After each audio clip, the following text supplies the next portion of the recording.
People showing up. All right. Brent, what's going on, man? Jimmy, how are you? Good, David, good. how are you, sir? Good. Brent, where in the world are you from? Out of Nashville. All right. Yeah, David, I think we're connected on a few platforms. Probably. Didn't recognize. I was looking for the cartoon image. That's Dude. what I was looking for.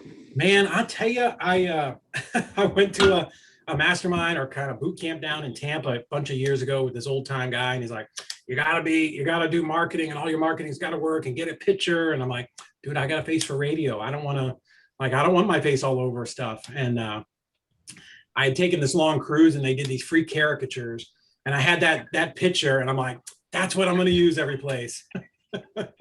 So yeah, man, I sent that out on postcards for years and years, and I would get there and people would be like, yeah, you look like the postcard. I'm like, yeah, I'm a fat white guy with a visor. I mean, it's kind of what it is.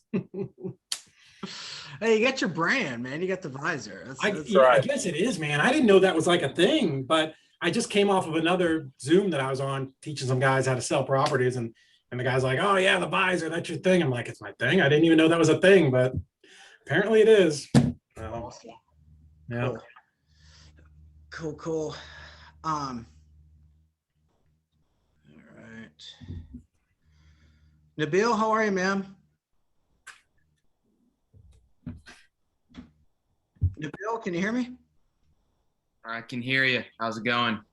Good, man. Good. I hate you missed out on those lots. They're already under contract, but it sounds like you got a good market picked out. Yeah, he actually already sent me some. good. Unfortunately, the ones that I have to do my homework, honestly. It's a little more north than I'm familiar with, but it's still pretty close to the beach, and I think it'd be a good option for either long-term or short-term rentals. So it seems promising. Cool. Where are they at again? Myrtle? Yeah, they're just north of North Myrtle Beach area. It's a little area called Little River, so it's basically on your way to North Carolina. Got it. Good deal. All right. We'll probably have a couple more trickle in, David. Yeah, we can wait. Whatever you want to do. Start.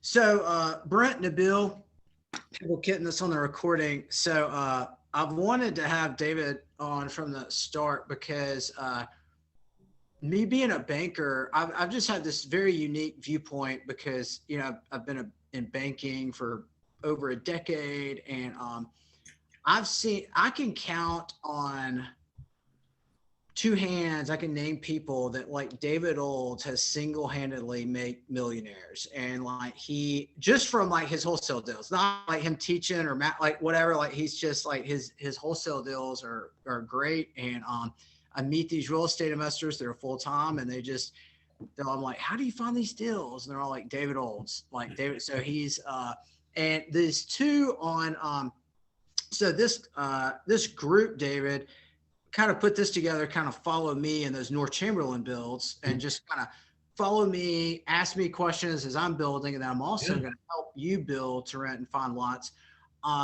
So that's what they're doing. But yeah, I just told you before the call started, North Chamberlain's finished out, built out, Nice. looks great. And but I got those lots, guys, from David, and he does. You're in like all kinds of markets, right, David? Like, Yeah, we're in. I have to count because we're always selling stuff. right. 17 or 19 different markets around the country. Yeah. So Nabil, Brent, I'll put this in the comments or something, but nationwidepropertyliquidations.com. That's your site, right, David? Liquidators. Nationwide Property Liquidators. That's right. We'll throw it up here in a minute. All right, perfect. So yeah, just he's in, and like right now, like I'm looking, obviously love Chattanooga, but you know, I'm kind of looking at the Huntsville market and other. So me and Brent, David, go to the Derby every year, so I'm always looking at your Louisville properties for those. And, anyway, so yeah, tell us about seller financing though. Yeah. So yeah, I'll flip us over here in just a second. Am I getting feedback? A little bit. Okay. Let me do this. Can I share my screen? Yeah. Will it let me? You have to let me. What do I have to do? I'm terrible at Zoom. I'm pretty new to it. You should get a little notification. Maybe you have to make me a host. Okay. So if you click on participants, there should be an option. It might be that you have to right click on David Yeah. to allow him to share, or maybe Make host. co-host. Perfect. Do you want to change the host to David Old? Yes. Perfect. You're the host now. All right. Let me get Thanks, back. Nabil. Shit, let me get back to my deal here. All right. I'm as uncoordinated as anybody here. Share screen. There it is. Cool. Oh, nice. All right, let me move over here. Cool. Everybody can see that? All right. Yes. So again, like Jimmy said, and thank you guys so much for letting me come on and ramble with you here for 30 or 40 minutes. Hopefully it'll all make some sense when we're done. So my business is a little different, and I'll be honest, I admire guys like Jimmy that can do the build to rent, and I think, or Airbnb or whatever it is. I think that's amazing. So my story, I started back in 2003. My wife and I, we got married. We bought our first house. We had no idea why we were buying it from Wells Fargo. So it turned out it was a foreclosure, but we bought that first house, fixed it up a little bit, and sold it. I'm getting feedback from somebody. Anyways, we sold it a couple of years later. We made like $45,000, which was pretty awesome. So that, and I won't go through the whole thing, but that sort of spurred us forward into getting into real estate and doing fixing and flipping. But when the market crashed in 2009 and we left Florida and we came to Chattanooga, we came here because we realized that not all markets were the same.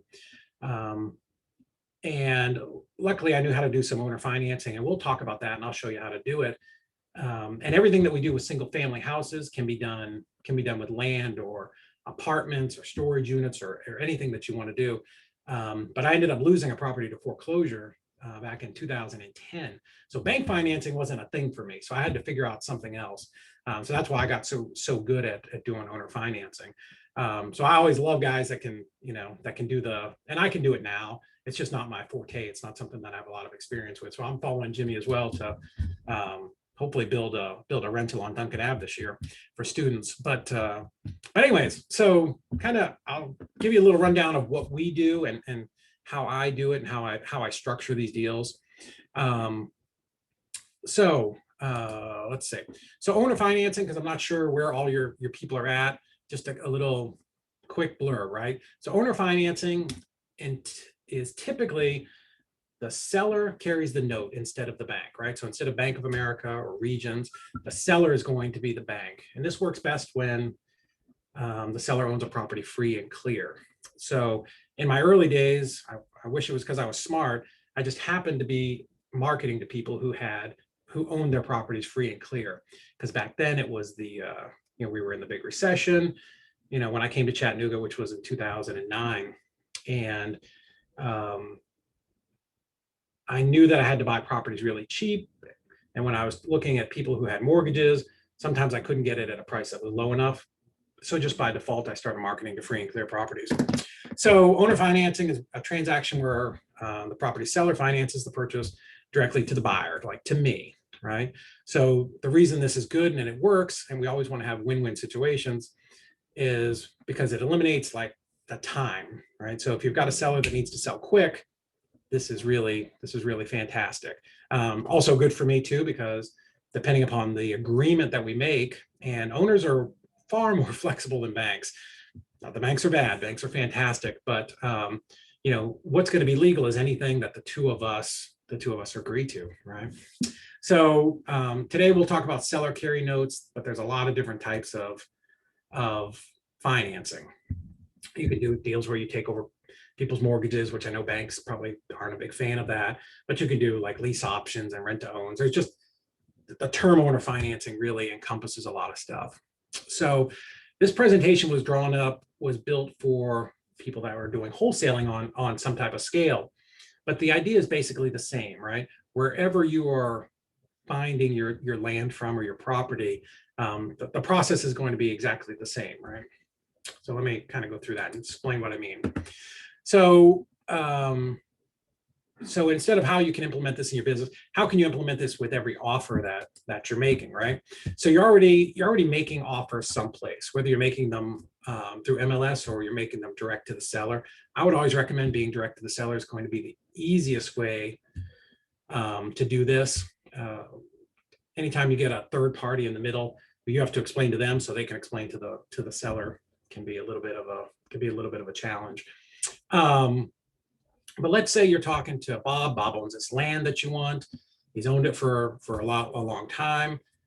You're going to make Bob an offer on the land that's going to be cash, right? And we say it's a lowball cash offer, but your offer that you're going to make for the cash, it's got to work, right? It's got to work within all of your numbers. And sometimes sellers will feel that you're offering super low. So another way to do that is to, what we do in with single families is to make them kind of multiple offers. So just numbers of scale, what I'm looking at here may be bigger than an individual lot, or if you're going to offer on a large parcel of land, the idea is still the same.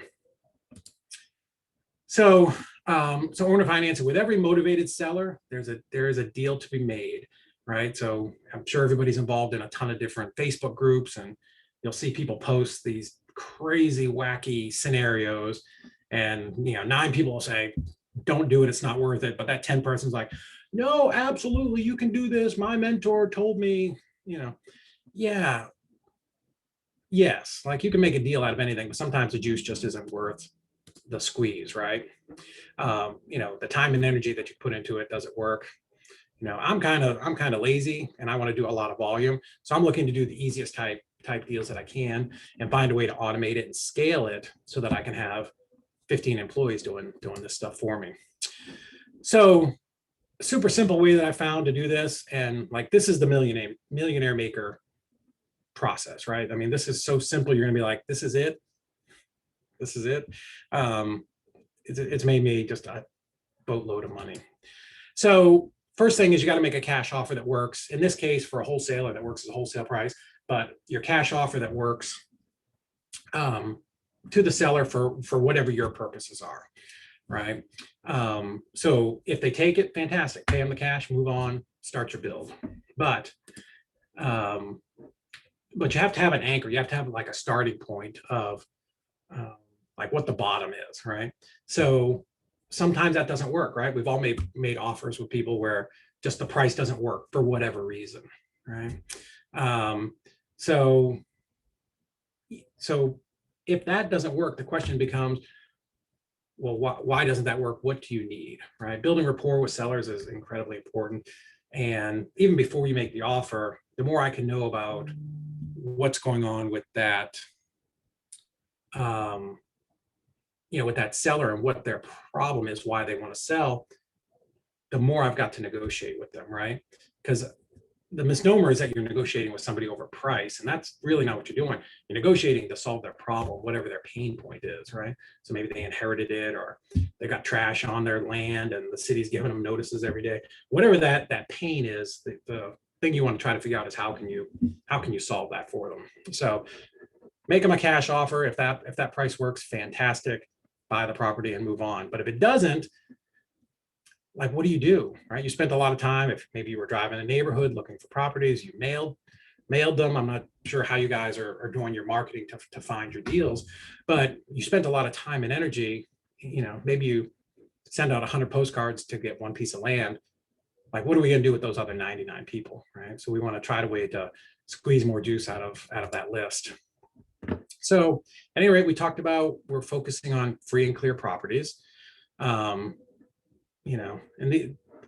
This is mainly targeting like single families. If there's a loan, there are some other options, but I know you guys are mainly focusing on land. So the idea of making multiple offers to a seller is that it pushes the seller to make a decision about which offer is the best, and you'll see in just a minute.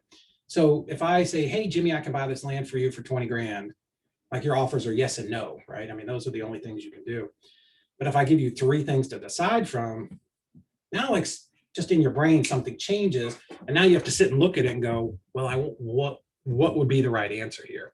So I'm sure there's somebody really smarter than me that can tell you the psychology behind that, but it really does, it just changes that dynamic. So here's what we do, and I'm going to give you a little highlight real fast, and then I'm going to dig into 2 case studies for you guys. So offer 1, so let's say, your offer was 20,000, seller wants 40,000, right? So the first offer that I give somebody is 100% of what they're looking for. So if you want 60, I'll find a way to make 60 work for you. Offer 2 is, maybe a little amount down, where the seller finances the rest. Offer 3 is all cash, right? So this was your starting offer. And I'm going to show you in a second, it's going to make a lot of sense.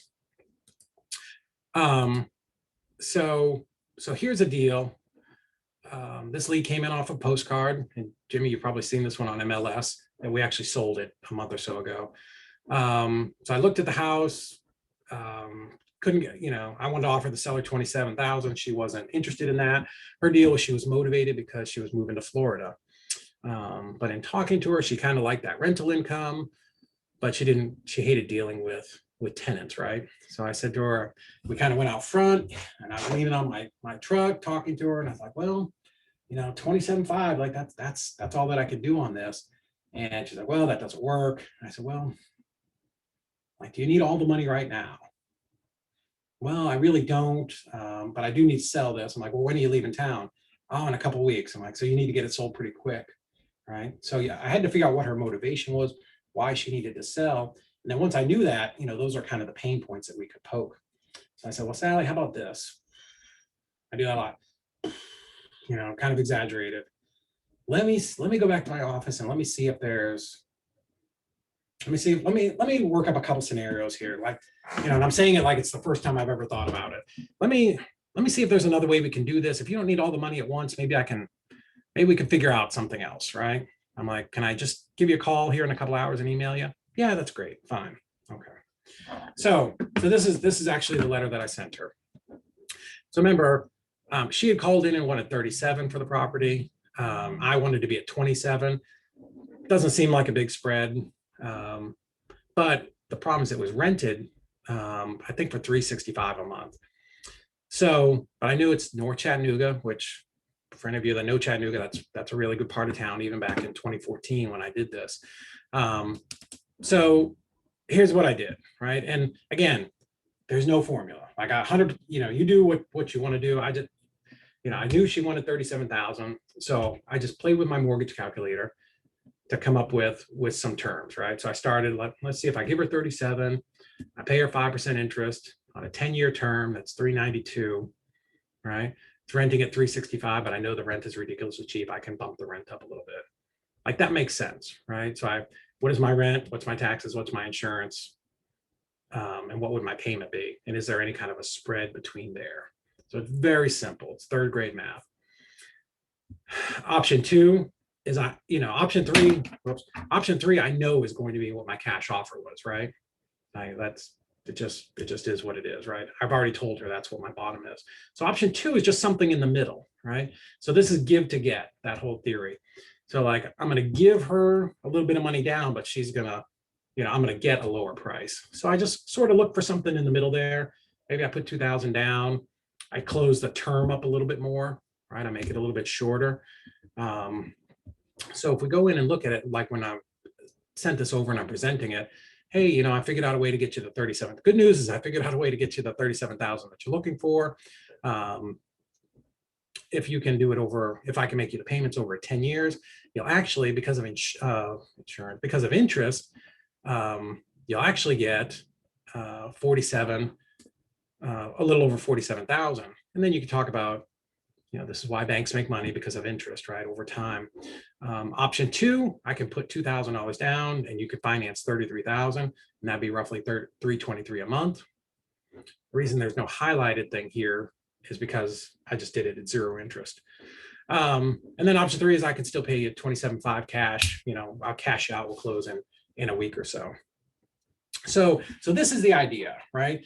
If there's a discrepancy between what the person wants and what you can pay for all cash to close on a deal, this is the way that you can make 3 offers and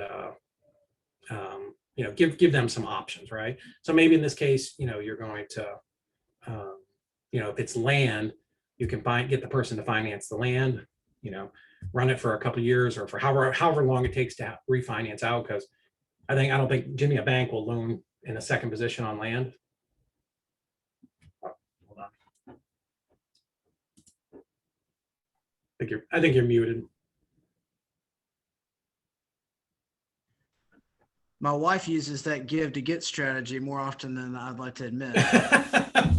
I'll tell you, man, we all the time, because the idea of if you continuously give and never get anything in return, you're just conditioning that person to ask you for stuff. So we're give to get all the time. Like we say that 10 times a day here, because we're always dealing with sellers and buyers. But so my question was, will banks lend on land, like a construction loan, if there's financing on the land?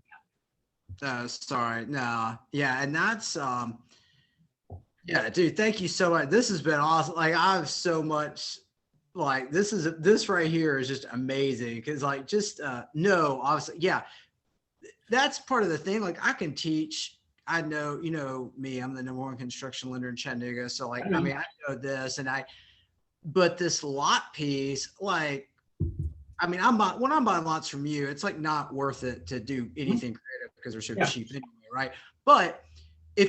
But now I'm at the stage where I've got enough lots and I still need to acquire lots because I keep wanting to grow, but I've got a lot of cash tied up with construction and stuff like that. So like this, it's very interesting, David. Like obviously I'm not the buyer here, but just psychologically reading this, you look at that per month and you're like, that's income.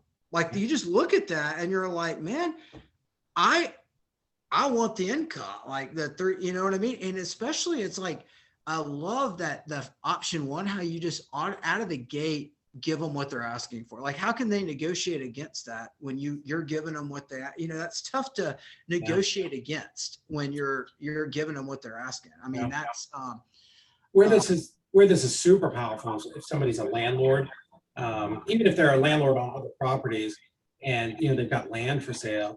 He's like, what's the best part about being a landlord is that monthly check, right? Right.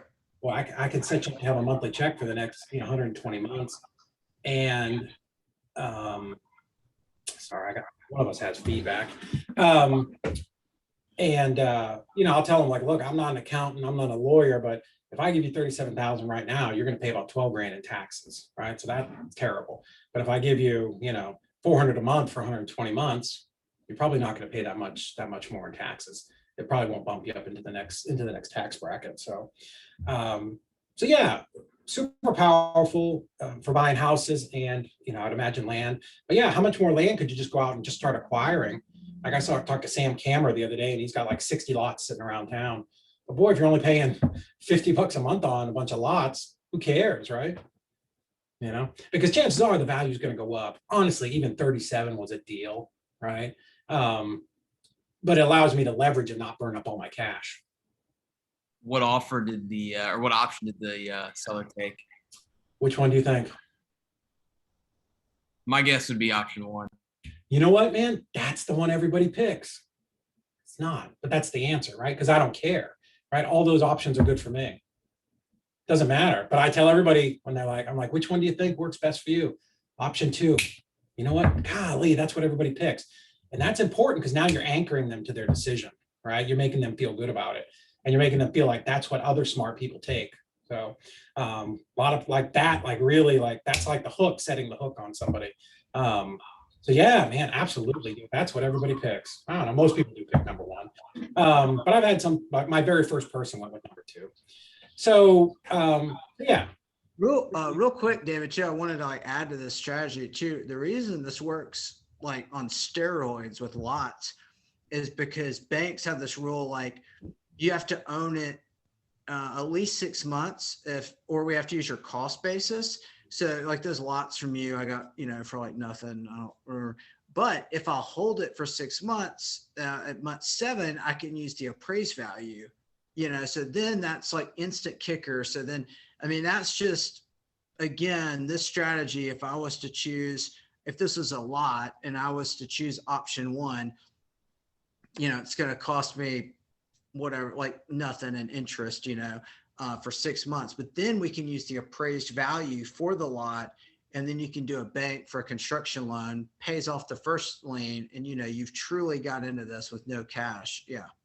So if you really want to be slick, so like the ninja stuff here is, you get her to agree to, you can just get her to agree to 392 a month and then fool with the numbers. Go with 20,000, 12% interest, 14% interest. Why would that matter? First off, when you deduct on your taxes, you deduct interest. And then when you pay her out quick, you're going to have a lower cost basis. You save a lot of money that way. That's anyways, that's a little bit more advanced, but because it doesn't matter to me, what do I give a shit? What do I care? It's $392 a month, right? So I mean, I can, even if they, especially if she's like, oh man, I don't really know if I like the 5%. Oh, how about this? I can just switch it around and I can put you at 12% interest if you want, as long as I can keep it at 392. Geez, if that's what you want, all right, I can do that, because then they get to go tell their friends, I sold this at 12% interest, that idiot. All right, no problem. So anyways, this one is like a little bit of a case study. So this one had a long-term tenant, 385. So I was actually losing money on it the day I bought it. So by the time I took, my 392 plus taxes and insurance, I was losing a little bit of money. What area this is in, right, Jimmy? Peak. So my contracts are very basic. I tell people it's one page, so easy a third grader can understand it. It's very simple English. But if you squint, all I do is, there's no special contract. This is the same contract I use for wholesale stuff. I just add in under additional terms. Seller will finance a purchase price of $37,000 to the buyer, which is me. Buyer will sign a deed. Sorry. Zoom. Buyer will sign a deed of trust or mortgage for the full amount payable to the seller with the following terms: $37,000 will be paid over 120 months at 5% interest. So you don't have to be a rocket scientist to do this. The title company does all the magic. You just got to tell them in very simple language what it is that you want them to do. The approximate payment is $392. So I always put approximate because maybe their amortization schedule's a little better than the one I downloaded for free. So the title company will prepare an amortization schedule for all parties at closing. First payment to the seller will be on June 15th. So if you're buying a rental, always make your payment on the 15th, because when do your tenants pay? On the 1st. All right, so you always want to give yourself cushion. Otherwise, if you agree to pay this person on the 1st, you may have to float the first month's payment. And the idea is to get into this stuff as light as you can. So first payment on June 2014 and the 15th of every month until paid in full. There's no prepayment penalty. That's pretty important. And you could tell the title company that later, but it's just better to put it into your contract. So that's it. So yeah, she agreed. You were right. She agreed to the 37,000. But that's the contract. Pretty simple. So my only cost on this house was closing costs. Golly. So that's the HUD. You can see I bought this house for $319.15. It was a little bit low because I got some kickback, prorated taxes in the security deposit. So if anybody's got really good eyes, you can see that there. But this is it, $319.15. Yeah. So anyways, on this particular deal, I just tell you how it worked out for me. My plan was just to bump the rent and keep the existing tenant for as long as possible. And typically I'll do that when I buy a property, even if it's not the greatest of condition or shape, is we're just looking to stabilize it, right? Normally, this one was a little bit of an outlier, but normally I try to get about $150 to $200 spread between, what the rent is, minus my payment, minus my taxes, minus my insurance. I'm always looking for a couple $100 there. But this one was in such a good area. It's the only one I've ever taken with a negative cash flow. But I knew the lady wasn't going anyplace. The rent was so stupid cheap, even in 2014 in North Chattanooga.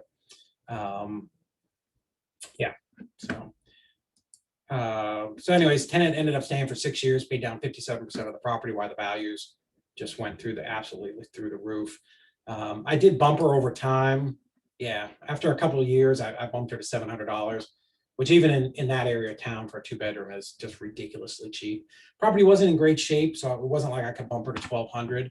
But once I bumped her to 700, I was making some cash flow every month, and I didn't have to fool with the property. I think the only thing I did there, I went and fixed the bathroom floor once, and her water heater was gas, and the pilot light went out a couple times. So I think I replaced the water heater, or I sent somebody over to replace the pilot light or something. So anyways, the tenant moved out, and property needed a complete rehab. I went over to the property. I actually did a live video of me going into the property for the first time, not knowing really what to expect. So in this case, normally I never sell any of my owner finance properties because I've got a pretty good sized portfolio. But this one was going to be such a rehab. It was going to be about $120,000 to rehab it correctly. And, I had very little in this property, and I've got other places where I could put this money. I've actually invested in another company. So I just decided to sell it. So I threw it up on MLS. So this is the house, cute little like craftsman style house. It's not big. It's 792 square foot or 29 square foot, but it really needed an addition on the back to put on like a master suite, and the property sloped down. So it would have been kind of expensive to build that up. For that area. I mean, $300,000 and $400,000 houses over here sell instantly. So it would have been some work. So I don't mind rehabbing. I've done probably 50 of them, but I just didn't have the time when this one popped up, when it went vacant. So we decided to sell it. Zoom. Okay. So we listed it at 130. It sold almost instantly at 138.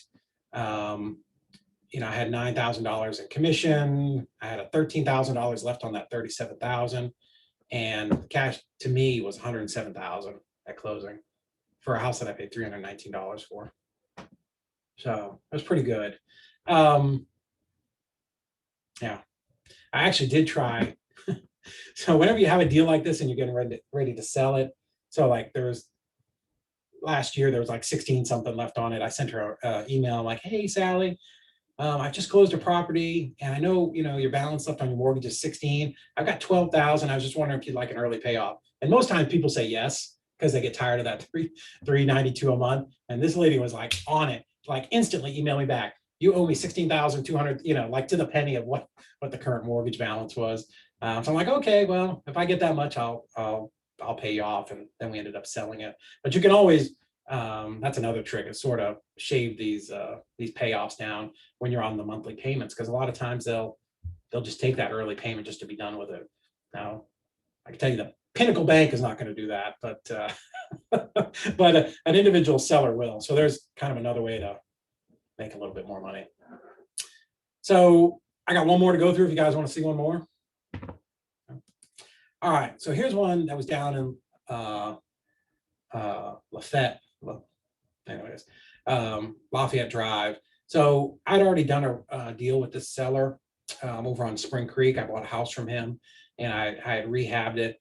The guy's deal was his brother he lived out of town, but his brother was here in the hospital. So he bought this house to just have like a weekend getaway and a place to stay when he came back and forth.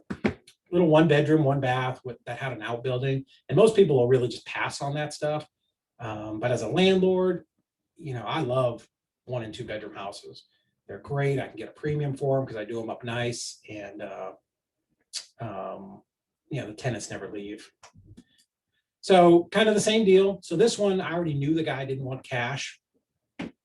We had already talked about it. We were buddies. Like, this guy loved me because I bought his other house. So I could only give him I could have given him a third option, but I knew he wasn't going to take that.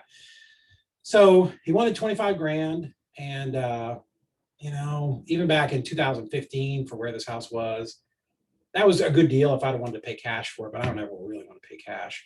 So 25,000, I'm like, yeah, Ken, I'll, if you'll finance it at 4% over 5 years, I'll, get you that monthly payment of $461, with a total payment to you of 27,000, which is a couple grand more than you're looking for. I'll pay all the closing costs. We'll prorate taxes as of the date of sale. The other thing I can do is, if you want a little bit of money down, I can do 20%. So you'll finance the 18 at 4%. I like this guy. I probably could have dropped him to 3. Same thing, 5 years, 331 amount, and you make almost 22,000. So I shot this over to him. Let me know which one works for you. But yeah, we had already discussed the idea. He wanted to sell it on terms. So this one I closed on, it was $993. And the reason is because it was vacant. So I didn't have that proration of rent and taxes, or rent and the security deposit coming over to me. So that's why it was a little more. So I bought this property. Yeah, it cost me $993. I was going to pay $460 a month and had no idea what I was going to do with it. I was like, well, I could rent it. So I've collected a lot of properties over the years. I'm like, well, I mean, I can figure something out.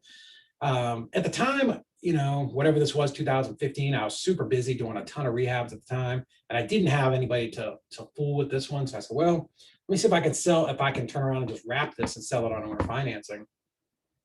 So this is the actual ad found in my emails. So I offered it out at $65,000. Nice little home, $65,000. Put $5,000 down. You'll give me a monthly payment of $539. And I tack on taxes and insurance. So they would have given me $5,000 down. Their monthly payment would be $539, and I'd have had cash flow of $79 a month. But I got them at 9% over 20 years. So really, if you figure that out, I'm going to have 15 years because my guy's going to be paid off, right? So I've got 60 months at $79.43. So that's going to net me another $4,700. I haven't actually done the math on this one, so we'll do it together. But then I've got 15 years, well, 180 months at $539. So that's $97,000, right? 171 plus 47. Kind of a caveman here, so I got to do stuff slow. So if I'd done nothing else but then sell this on owner financing to somebody at $5,000 down, I'd have made $102,000 after the guy was paid off. So you can see this is why banks make money. They're not doing this for free. So yeah, so people don't get excited about that $80 a month, but after 5 years, my original note's paid off, and then I get to collect it all, right? So that would have been cool. Sorry, going the wrong way. So anyways, I found my guy, like within a week or two, $5,000 down. I put him on a land contract, which is like a buy here, pay here car lot, meaning he makes payments every month, but I retain the title until they make their last payment, which is good for me because then I can take all the deductions. So anyways, he got on drugs, bailed out after about 2 years. So what happened was I didn't know he had left town, and all of a sudden these people start showing up at my office to pay the rent.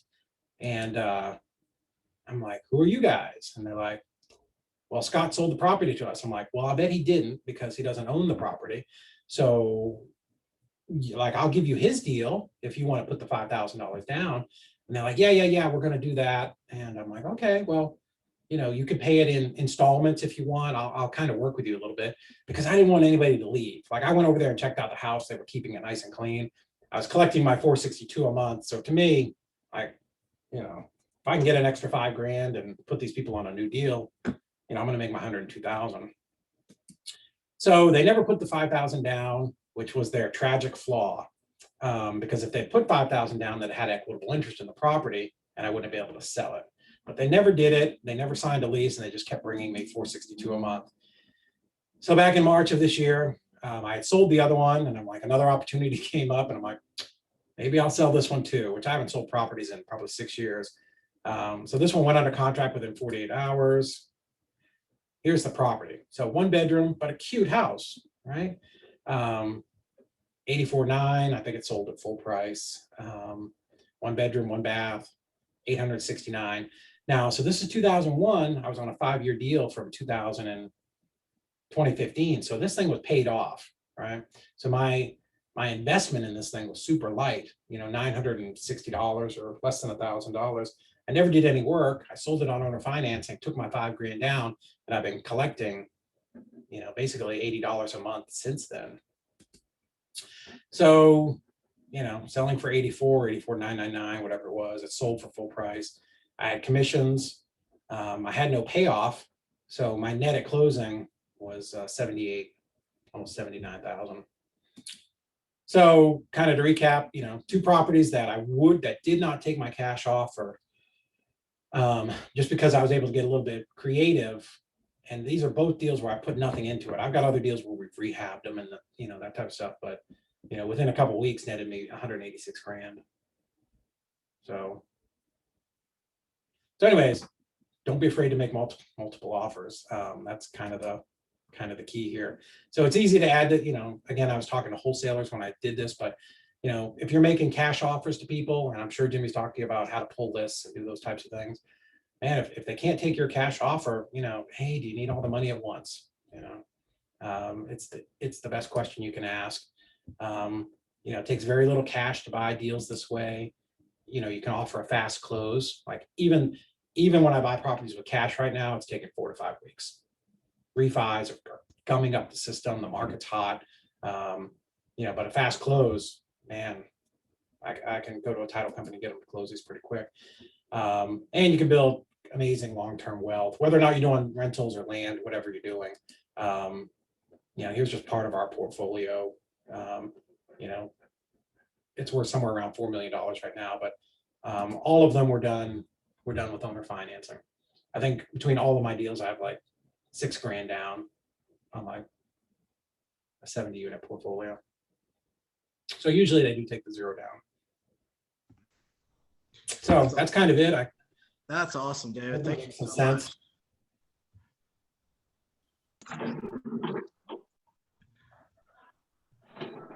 much. What's your favorite? I like how at the beginning you said like negotiate to find a solution. Like, what's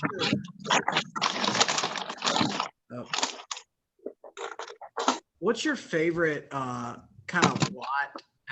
Let's switch gears from seller financing into kind of like lots. Like do you have a favorite list source or like way to pitch lots? Yeah, so lots are going to be absentee owners, right? Obviously, because usually there's a post mailbox there. And out of town owners are going to be your best because they have no attachment. I'd pull, if I wanted lots, I'd pull chat right now, all the downtown zip codes, and I just pull absentee owners. I just start hammering with this. So yeah, absentee owners, and then I get the list sorted by state mailing address, and I'd shrink it down and really, if I didn't want to spend a ton of money, I'd really target the out of town people because they probably inherited it or they moved or who knows why people buy stuff or how they acquire it. So that'd be the first person I would target. All right. Jonathan, I think we're getting some feedback from you. Strange.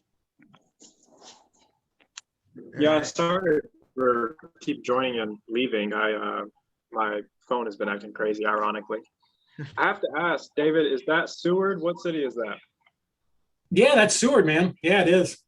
So yeah, I took a cruise up there and didn't know until we were already on the cruise that it did not take us all the way.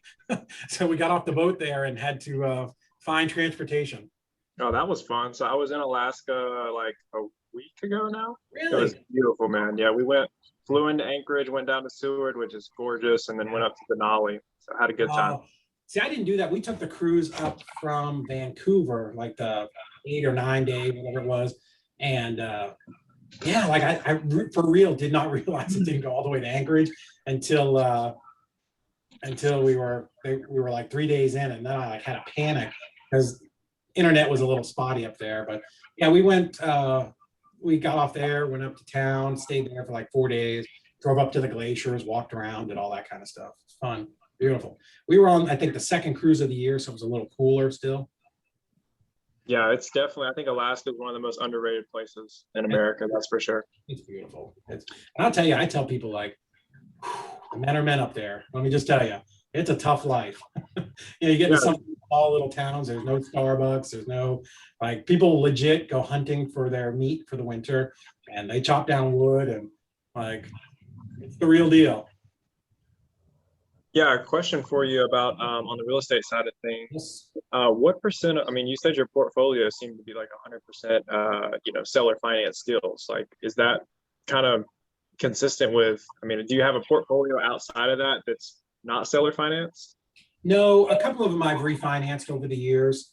I made the mistake of putting a few people on balloons early on, which I don't ever recommend. It's terrible because even with a seller where they talk me into doing a balloon, and those 5 years or 3 years or whatever you do, man, it sneaks up on you.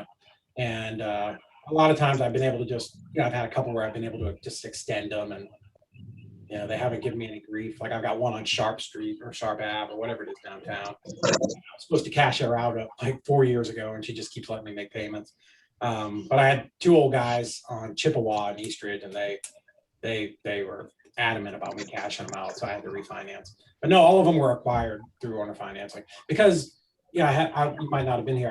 I had a foreclosure back in 2010, so I mean, bank financing just wasn't an option for me. So I really figured this out really good. So, which is great, but then, I never reestablished a ton of credit. I just paid everything cash. I also, aside this, I have a wholesaling business that throws off a bunch of cash. So like credit wasn't, I'm not that I kept screwing up my credit, but I didn't rebuild it back up. And when it was I was time, about to ask, like, is that not a concern? Because I mean, again, this is crazy to me that you've been doing all of these seller financing. Like I've never heard anything like that before. So, and yeah, at least for me, traditionally, it seems like most people were doing, traditional financing, that sort of thing. So were you never like scared at any moment that like, hey, I'm not establishing good business credit by not, doing any of these deals? my company has credit, right? Like, we've got electric bills, and we've got all that kind of stuff. I've got some trade lines. It's not like I have no credit, but I also have a really strong personal financial statement. Sure, that's very true. That is very true. So, well, that's awesome, man. Hats off to you. Oh, thank you. So one of the amazing things with your financing land, especially in rentals, is that that baseline, everything is a fixed interest at 3, 4, 5, 6, whatever percent you give somebody. Rents will just go up over time. So that $200 a door becomes $250, $300, $400 really fast, because rents are always going to go up. And I would always recommend, staying in an asset class that's going to continue to be strong. Like I'd be a little nervous about everybody on the Airbnb plan where they're taking these crazy high mortgages. Cool with Airbnb. I love the idea, but I mean, make sure your financing is in place where if your city shuts down Airbnbs, that you can still rent it and make money, because you don't want to be upside down. That's how the crash happened before. And we're not heading for a crash, I don't think. Maybe Jimmy disagrees, but you don't want somebody to shut down the ability to Airbnb, and then you're screwed because what you can lease it at is $200. But yeah. Can you, David, do you mind going over, like, I've closed on a property, but it's just been the traditional, get a closing attorney and he kind of does everything for me. So give me a step-by-step difference on how this is how a traditional, closing would take place versus this is how our, working just directly with the title company would take place when you're doing these seller financing deals. So tell me that, how do you buy your properties? Through an agent or what? No, not through an agent. I primarily will just find them online or, networking, that sort of thing. I don't have nearly as many properties as you or Jimmy do. I have 2 at the moment. Both of them have, were just found really just through word of mouth, honestly. I'm dealing directly with the buyer in most cases. Yeah. Try to get back to a contract. Seller. And I might, you might have gone over this. I apologize if that's the case. I'll go back and I can go back and we'll watch it. I just got to roll it backwards here. Okay. So it's super easy. There's no real difference. So this is my contract. This is what I use to buy cash, right? Very easy. Closing costs, buyer pays, taxes are prorated, closing, property sold as is, where we're holding the closing, contract is contingent on clear title, seller warrants, there's no municipal liens or nonsense. Anything that's at the property is mine. So that's it. My normal contract ends, right there. So all I add in here is I just have to tell the title company what we're going to do, right? Doesn't have to be this fancy legal language. What's legal is what 2 people agree to. So seller will finance the purchase property of $37,000 to the buyer, which is what we agreed on.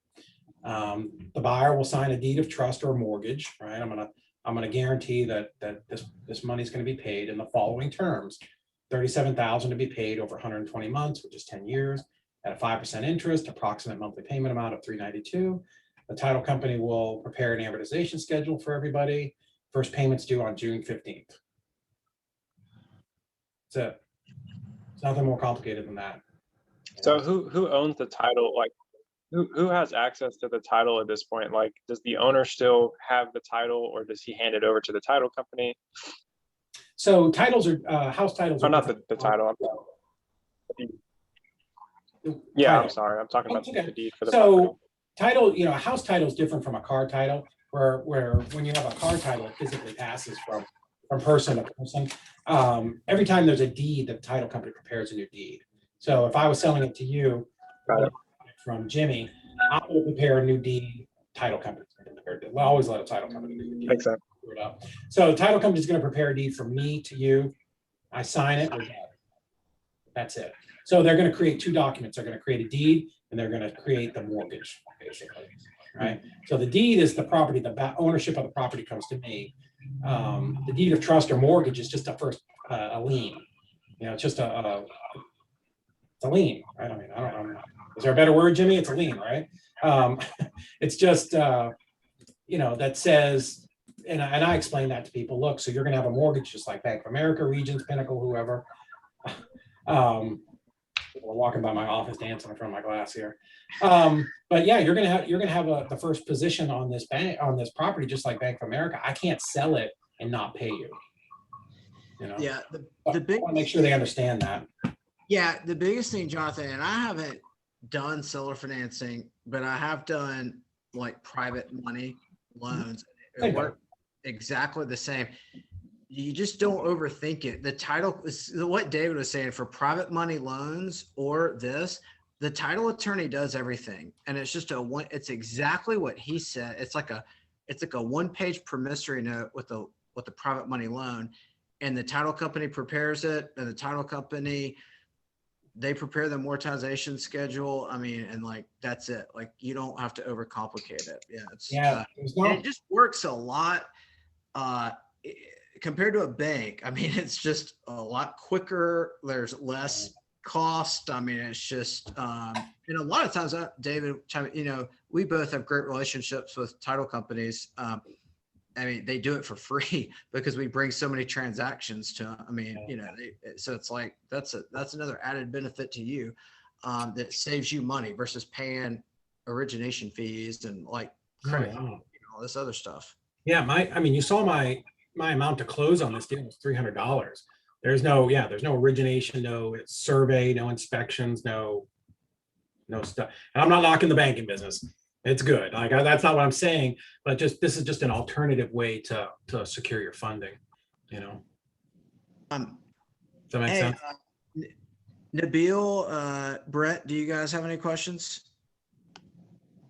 So I've just been peeking at the David's website. And David, I was just curious, what markets are you guys concentrated on? I'm seeing everything from Georgia to Tennessee to Ocean City, Maryland. Is there a particular area you guys are stronger in?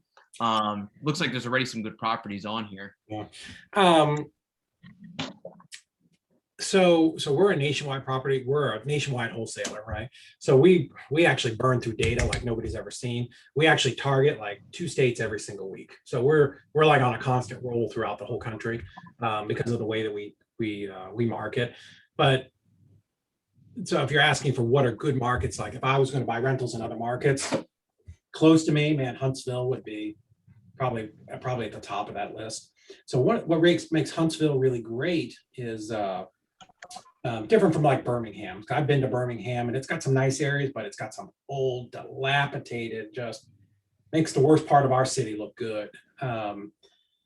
It's just really run down. But Huntsville really expanded in the late 50s, 60s, and 70s with NASA and the military base. So most of their properties aren't that old. Even in the bad stuff are concrete block houses or framed houses on a concrete slab. So landlords really like them because they're not so old that it takes so long to rehab. So that's what makes it a real strong market. So, if I was going to build to rent, I'm going to look at an area that like who's around it, who's going to be my target. Well, there's a bunch of universities in Huntsville. There's Space Camp is there. I mean, there's just look on Huntsville and then just zoom out and just kind of look at all the industry that's there. There's going to be a lot of, you're not dependent on any one thing. Like, so if one sector crashed, like when I was in Florida, when, Florida's built on three things. It was construction, tourism, and agriculture, which most people don't realize. It's like the second or third largest state for beef and cattle, also oranges, right? But when the recession happened, right, what was the first thing that happened? People stopped buying houses, and then people were broke, right? So they didn't travel, right? I had relatives that worked at Disney, and they shuttered whole parks and whole resorts. So it was like a three-legged stool, like someone kicked out two of the legs and the whole state just collapsed. So when we chose Chattanooga, one of the reasons we picked it is it hadn't seen a big price drop like other markets had, and it had a very diverse economy. So, we have the textiles down in North Georgia. We've got a couple of different insurance companies. Volkswagen was coming here. Amazon was coming here. You've got Little Debbie. You've got all these different things where it's a real diverse economy. So if any one of them tanked, like the whole city wasn't going to die, right? So that's one of the reasons I would pick like Huntsville. Huntsville would be a good market. It's not, you're not going to see those huge spikes up and down like you do in some of like the coastal cities. For me, but y'all pick which one. That's great. I mean, just having a national background, it's good to hear where you guys are, or where you see success or potential success. Yeah, and building is going to be no different than buying a rental, right? You want to make sure like you're a business, like your rental is a business. It's a little soldier. It's got to go out there and make money. So put yourself in the position where you're most likely to be able to build that thing. So I love student rentals. I was down at my student rental today on Duncan, and student rentals are just the best money. If you can be within a radius of a university, that's fantastic.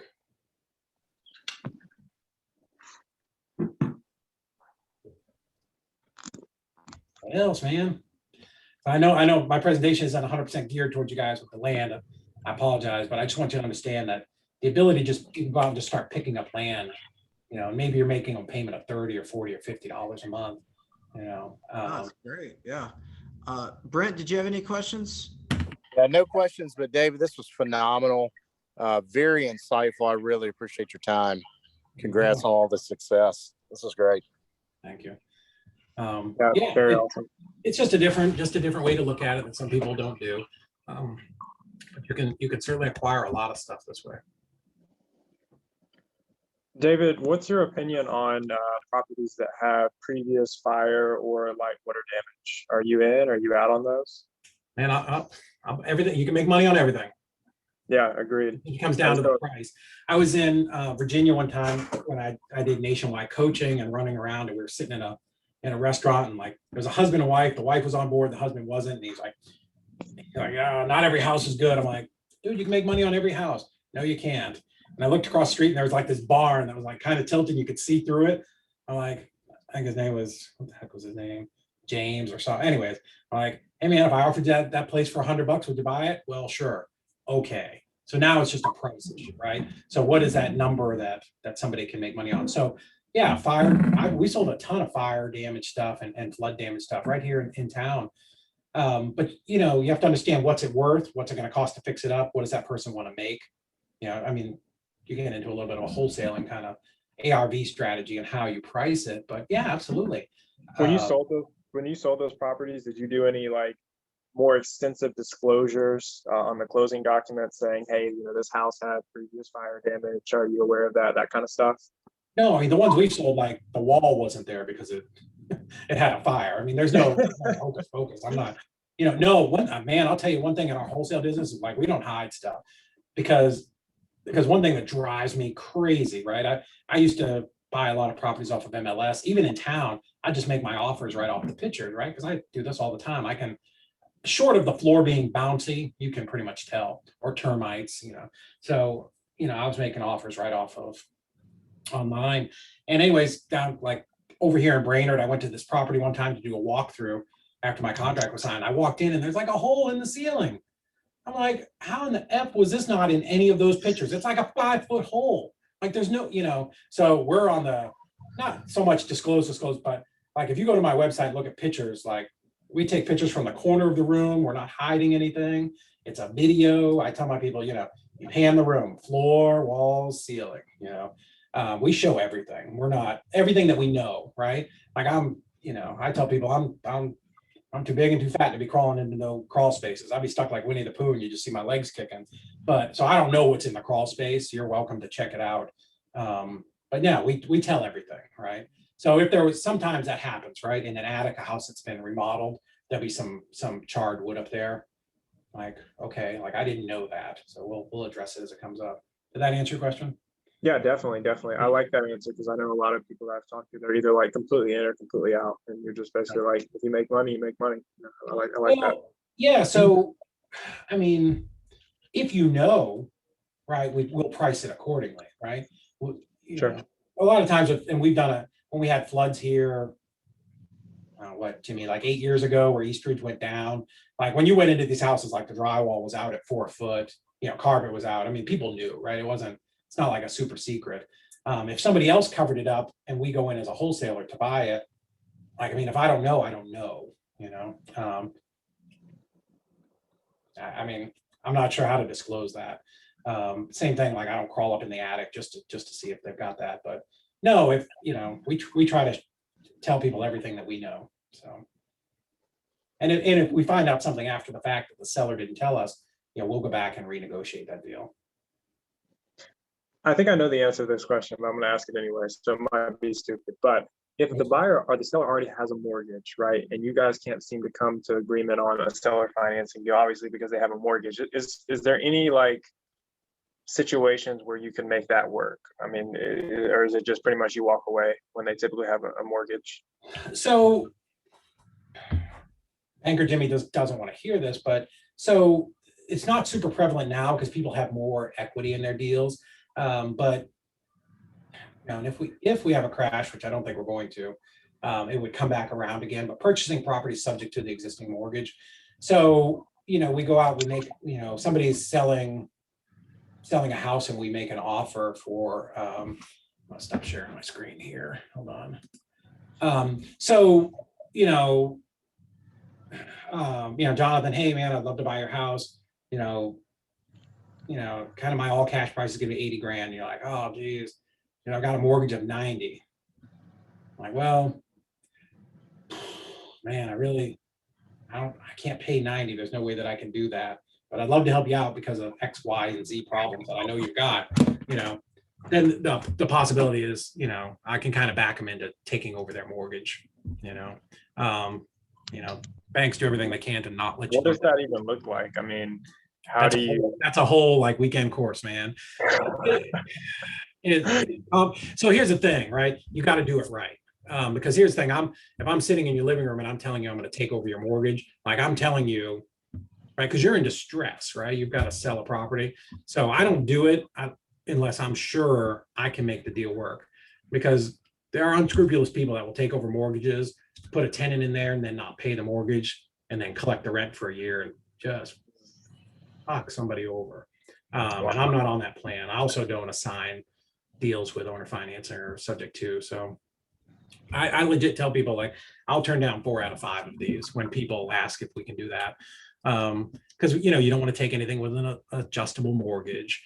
There's certain banks that you like USDA loans, or Jimmy can tell you better, that are owner occupant, where if they find out you've even got a tenant living in it and you still own it, they'll foreclose on you. So it's a longer conversation, but you want to essentially, you've got a property, I offered you 80 or 70, you're in it at 90. Then the next question is, what's your payment? What's your PITI? It's 800. Well, if I know in my head I can rent it for 1100, that's an option, right? That makes sense. So got it. That's a really simple explanation on something that's can be a little more complicated. So yes, you can purchase the property, the title comes to you, the mortgage stays in your name. I continue to make the payments. Yeah. So do you use a management company for your rental properties? I am about to switch over probably in the next couple of weeks. What's the reasoning? So, I have an office. I've always had an office. We self-manage. I can self-manage cheaper than giving it to somebody else. But I'm just getting to the point where I'm out of town too much and I'm too busy and I've got a bunch of other things going on. So, I we're going to turn it over. We're going to turn all of our properties over to a property manager. I met with a couple of them last week, and they can actually do a better job than we're doing. They can instantly go up and bump my rents, and they can make me like $90,000 a year more than I'm making. So even if they take a percentage of that, it'll work out. So, as I get busier, I become a less effective landlord because I maybe haven't updated leases as often as I should, that kind of stuff. So, Man, I want to be respectful of your time. This has been great. Thank you so much, David. This has been awesome. man, like I said, I apologize. I know it was a little off of what you guys do. I love you guys buying the land and building on it. I think that's a great strategy because the one thing, like with what I do, so the great part of it is I can pick up properties pretty quick, right? Pretty easy.